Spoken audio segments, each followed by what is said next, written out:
आजचा हा जो दिवस आहे 12 जानेवारी,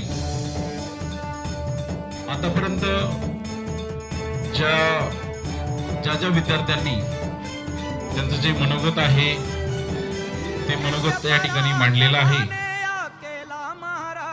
आणि दोनही जे महापुरुष त्यांनी त्यांच्या काळामध्ये त्यांचा जोही काळ होता, जो संघर्षाचा, जो आपल्या जी संस्कृती आहे, आपली जी भारतभूमी आहे, ही भारतभूमी संकटात होती. आपली जी संस्कृती आहे ती संकटामध्ये होती, आपला धर्म संकटामध्ये होता. आणि अशा कालखंडामध्ये एक विशिष्ट असं कार्य,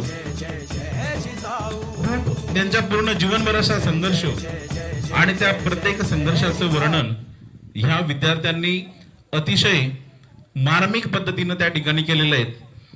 आता त्यांचं जीवनचरित्र सर्वांनी सांगितलंय जवळपास, पण या महापुरुषांचं आपण जी जयंती साजरी करतोय किंवा पुण्यतिथी साजरी करत असतो, आज आपण जयंती साजरी करतोय, ही फक्त त्यांचा त्या ठिकाणी जो इतिहास वाचायचा आणि आपण ज्या पद्धतीनं जीवन जगतोय तसं जगायचं, हे कुठंतरी अयोग्य आहे, चुकीचं आहे. ज्या लोकांनी आयुष्यभर, कारण आजकाल आपण बघतोय ना, प्रत्येक स्त्री, प्रत्येक कुटुंबामध्ये, प्रत्येक व्यक्तीला समाज बिघडतोय हे दिसतंय. समाजामध्ये कोणत्या गटाला, सामान्य लोकांना किंवा कुणाला काय त्रास होतोय हे सर्व दिसतंय. पण याला सुधारवणारा कोणीतरी आला पाहिजे याची सर्वांना अपेक्षा आहे. पण ती अपेक्षा महासाहेबांनी त्या ठिकाणी ठेवली नाही.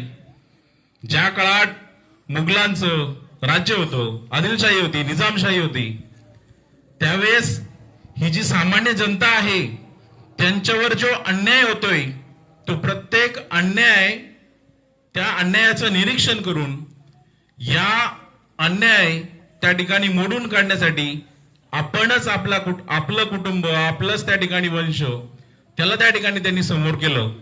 आणि हे उभं करत असताना आपली जी संस्कृती आहे ती संस्कृती जोपासून, आणि आपल्या संस्कृतीमध्ये काय ताकद आहेत, आपले जे विविध ग्रंथ, जे पुराण आहेत, वेद आहेत, त्याच्यामध्ये काय ताकद आहे. कारण हे छत्रपती शिवाजी महाराज हे जे चरित्र आहे असंच उभं राहिलेलं नाहीयेत. महासाहेबांचं त्या ठिकाणी जे जीवन आहे त्या बालपणापासूनच त्यांच्या